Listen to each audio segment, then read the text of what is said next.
Martial Syed Asim Munir के हमरा शहदा के जनाजों में शरीक हुए और कल औरकज़ई में शहीद होने वाले कर्नल जुनेद और मेजर तैयब और आज डेरा इस्माइल खान में शहीद होने वाले मेजर सप्तैन और उनके जवानों ने जो कुर्बानियाँ दी वो सुनहरी हरूफ से लिखने के काबिल है कि उन्होंने मादरे वतन पर जान कुर्बान कर दी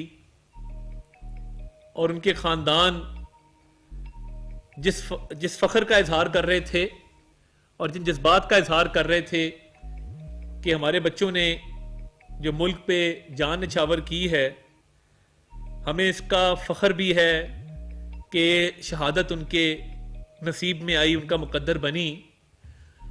तो जब तक ऐसे बहादुर जवान इस धरती पर जान निसार करने वाले मौजूद हैं, मुल्क के खुदादात को इंशाअल्लाह ताला नुकसान नहीं पहुंच सकता। और ये वो हस्तियां हैं जिनके बच्चे यतीम हो जाते हैं और ये बहादुर अफसर, बहादुर जवान मुल्क की खातिर जामे शहादत नोश करते हैं ताकि आप और मैं अपने घरों में चैन की नींद सो सकें, ताकि हमारे खानदान महफूज हों। इनका साया इनके बच्चों के ऊपर से उठ जाता है। और जब किसी बेवा से या किसी शहीद की वालदा से और वालिद से बात होती है तो उनका इत्मीनान देखने वाला होता है, जिसका वो इजहार करते हैं और शहादत पे शुक्र, अल्लाह ताला का शुक्र अदा करते हैं। और इन शुहदा के अलावा आपने पिछले दिनों देखा जो मेजर अदनान ने एक अजीम कुर्बानी दी अपने साथी को बचाते हुए। ये वो कहानियां हैं जो ता क़यामत जिंदा रहेंगी। और दूसरी तरफ इस मुल्क में एक इंतशारी टोला मौजूद है जो मुल्क के अमन अमान को तबाह करना चाहता है और जिनका माजी भी ये है कि जब उनकी हुकूमत थी तो उन्होंने नेशनल एक्शन प्लान को डिसकंटिन्यू किया। ये जेल में बैठा हुआ वो शख्स जिसकी हुकूमत के दौरान नेशनल एक्शन प्लान को खत्म करके दहशतगर्दों को वापस लाकर बसाया गया। यानी पूरी कौम ने इसकी गवाही दी कि ऑपरेशन ज़रबे अज़ब, ऑपरेशन रद्दुल फसाद, उसमें कामयाबियां हासिल हुई, दहशतगर्दों को पसपाई पर मजबूर किया, जहन्नम वासिल हुए और अल्लाह ताला ने अमन कायम किया इस मुल्क के अंदर। और अब उन्हीं दहशतगर्दों को ये जेल में बैठे हुए शख्स और इसकी जमात ने वापस लाकर बसाया और आज दिन तक सहूलतकारी जारी है। तो ये बहुत अफसोस का मकाम है कि तहरीक इंसाफ का पूरा इंतशारी टोला वो दहशतगर्दों का सहूलतकार भी है। जब आप पुराने इंटरव्यूज देखते हैं बानी चेयरमैन पीटीआई के, तो क्या बात उसमें नजर आती है कि जी ये बड़े अच्छे लोग हैं, इनसे बातचीत करनी चाहिए, इनको वापस लाकर बसाना चाहिए।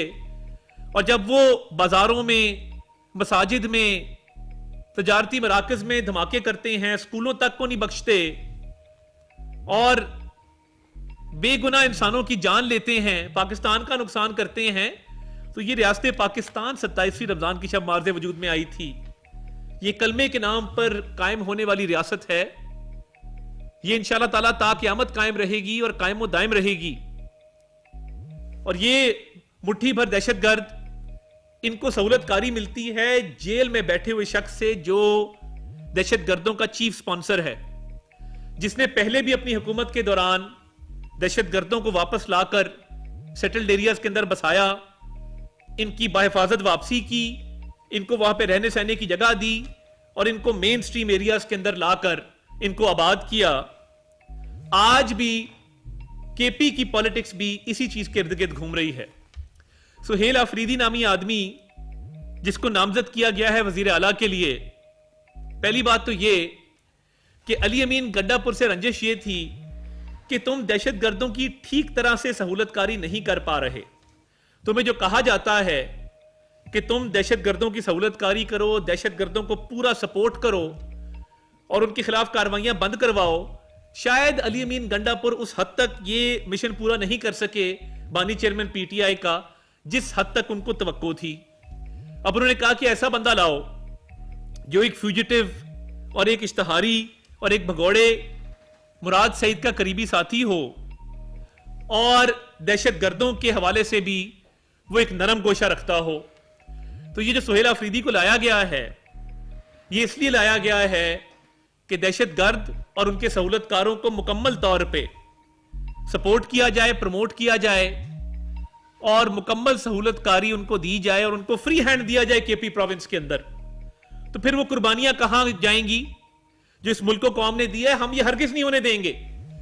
और मैं बहुत क्लैरिटी से बता दूं केपी की हुकूमत को और तहरीके इंसाफ को कि पाकिस्तान की सिक्योरिटी पॉलिसी इस्लामाबाद में बनती है और बनती रहेगी। पाकिस्तान की सिक्योरिटी पॉलिसी काबुल में नहीं बनेगी। Let it be very clear कि पाकिस्तान की सिक्योरिटी पॉलिसी अल्हम्दुलिल्लाह इस्लामाबाद में बनती है और बनती रहेगी। और कतई इजाजत नहीं देंगे जो आप चाहते हैं कि सिक्योरिटी पॉलिसी काबुल में बने और दहशतगर्द केपी के ऊपर पूरी तरह हावी हों। आपको इस बात की इजाजत नहीं देंगे। आपने बहुत नुकसान कर दिया इस मुल्क का कि जब आपने इन दहशतगर्दों को लाकर यहां बसाया और आप अब भी उनकी सहूलतकारी जारी किए हुए हैं। और पिछले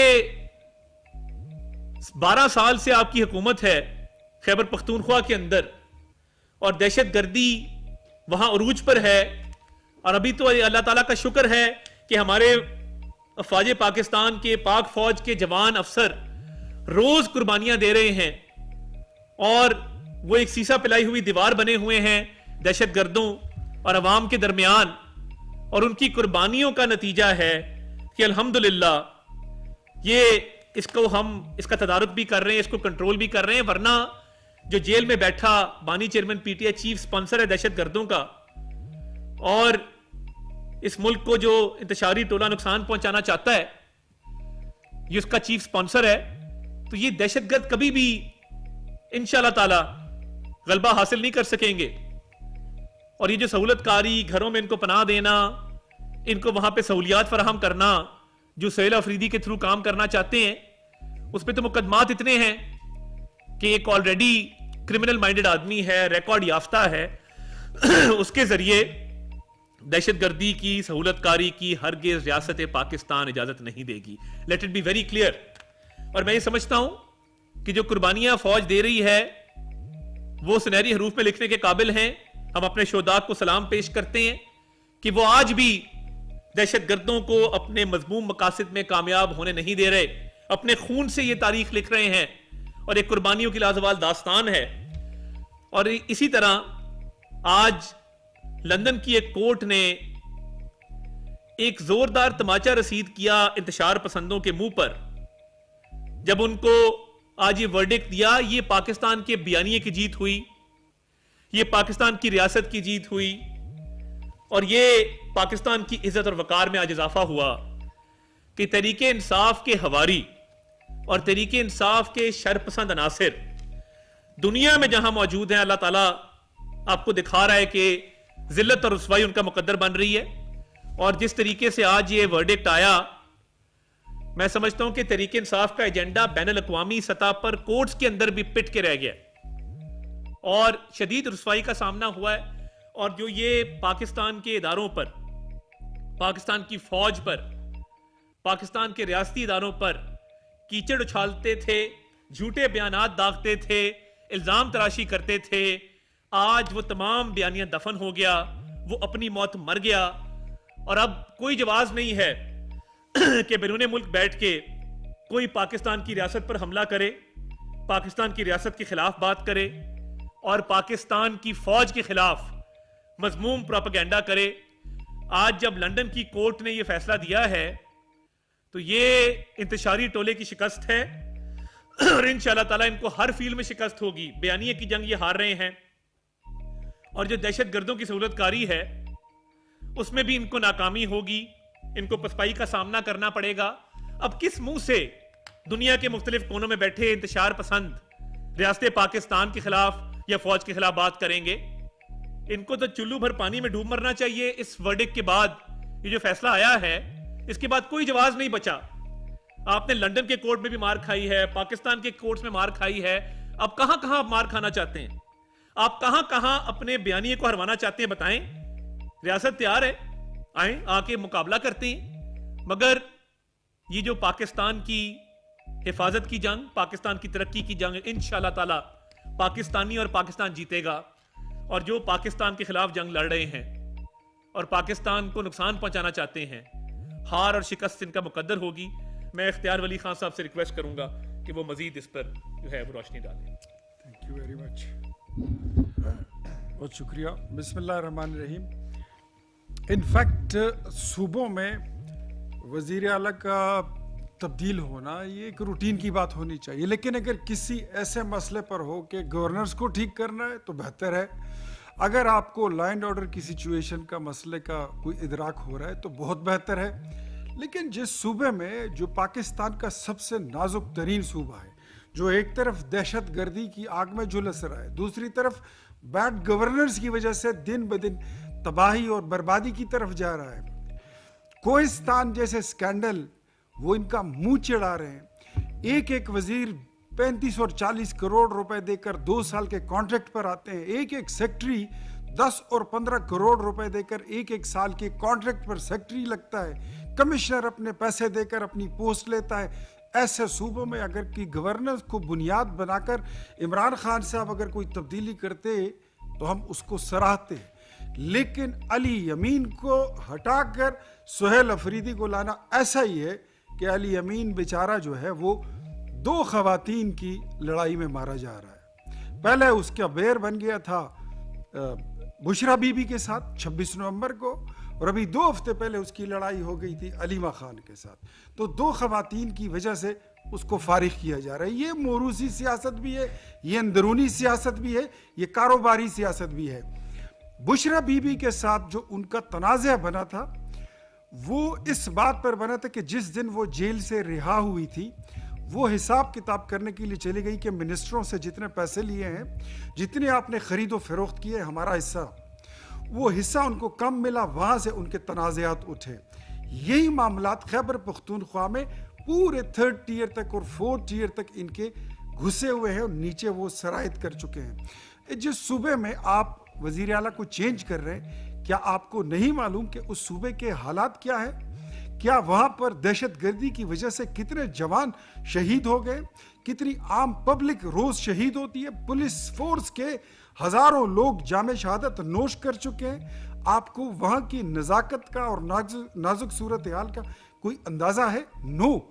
इमरान खान साहब को उनको एक ही बात पड़ी हुई है कि मैंने रियासत से टक्कर लेनी है, फौज को बदनाम करना है, पाकिस्तान को बदनाम करना है, चाहे वो IMF को लेटर लिखना हो, चाहे वो फौज पर चढ़ाई करना हो, चाहे वो इस्लामाबाद की तरफ यलगार करना हो, अपनी अफवाज के खिलाफ, अपनी जुडिशरी के खिलाफ, पाकिस्तान की मकबूल सियासी क़यादत के खिलाफ एक प्रोपेगेंडा लॉन्च करना और सोशल मीडिया के अपने एक ब्रिगेड को छोड़ देते हैं उसके पीछे। ये पहली जमात देखी है कि हम तो ये देखते थे कि पॉलिटिकल पार्टीज अपनी पॉलिसीज बनाती हैं और फिर उसकी जो मीडिया होती है, मीडिया विंग होता है, सोशल मीडिया विंग होता है, वो उसको फॉलो करता है। लेकिन तहरीक इंसाफ की आउटलाइन इसकी सोशल मीडिया तैयार करती है। मुझे लग रहा है कि ये बात अब अली यमीन तक नहीं रुकेगी।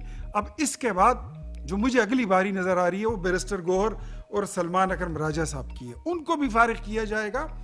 वो चाहते ये हैं कि कौमी असम्बली हो, सेनेट ऑफ पाकिस्तान हो या सूबाई असम्बली खैबर पख्तूनख्वा हो, वहां पर ऐसी कुव्वतों को सामने लाया जाए कि वो फौज के खिलाफ, रियासत के खिलाफ, हुकूमत पाकिस्तान के खिलाफ, पाकिस्तान की तरक्की खुशहाली के खिलाफ और इस सफर के खिलाफ वो खड़े हो जाए।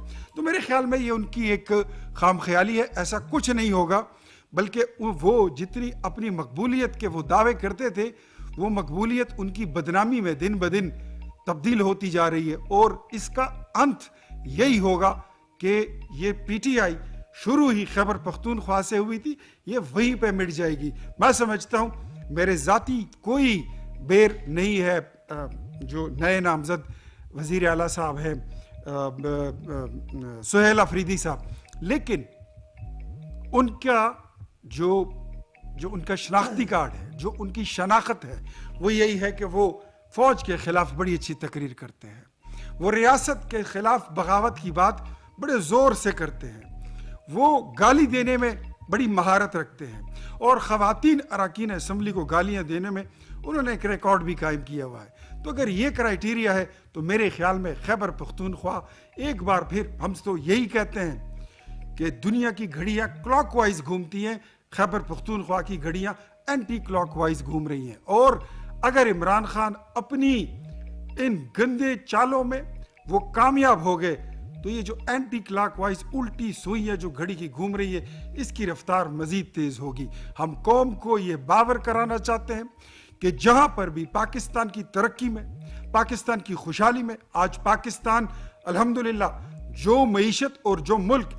ये तोड़ने की नहज पे ये छोड़कर गए थे कि ये खुदा न खास्ता खाकम बदहन पाकिस्तान 3 टुकड़े हो जाएगा, पाकिस्तान सोमालिया बन जाएगा, दिवालिया हो जाएगा और श्रीलंका बन जाएगा, वो पाकिस्तान एक मस्क्यूलर बॉडी के साथ वो खड़ा हो रहा है। All the credit goes to field marshal Asim Munir Sahab और हमारे वजीर आजम मोहम्मद शहबाज शरीफ साहब। अल्लाह उनकी जोड़ी सलामत रखे, हमारी अफवाज को अल्लाह इस्तिकामत और इस्तिकलाल नसीब करे और ये जोड़ी सलामत रहेगी। पाकिस्तान, जिस तरह मेरे भाई अता ने कहा कि 27वीं रमज़ान की शब बना था, ये ता क़यामत सलामत रहेगा।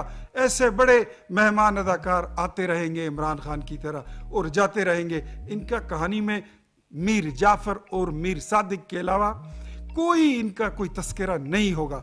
पाकिस्तान की तरफ उठने वाली हर वो आंख, वो नज़र, वो इंशाल्लाह सलामत नहीं रहेगी जो इस मुल्क पे नज़र मेली डालेंगे। पाकिस्तान इंशाल्लाह उस तरफ चल पड़ा है जिसका ख्वाब इकबाल ने देखा था, जिसकी ताबीर कायद ने दिखाई थी, और इंशाल्लाह उस ताबीर की तकमील के लिए वज़ीर आज़म शहबाज शरीफ उस रख्ते सफ़र के साथ उसी रास्ते पर वो गामजन है और इंशाल्लाह पूरी कौम उनके साथ खड़ी है। सो लेट्स इसको कंक्लूड करते हैं कि खैबर पख्तूनख्वा के साथ ख़वातीन की लड़ाई में खिलवाड़ करना बंद करें और ये औरतों की लड़ाइयों में पूरी असम्बली और पूरे सूबे को आतिश नमरूद में झोंकने से बाज रहें। शुक्रिया।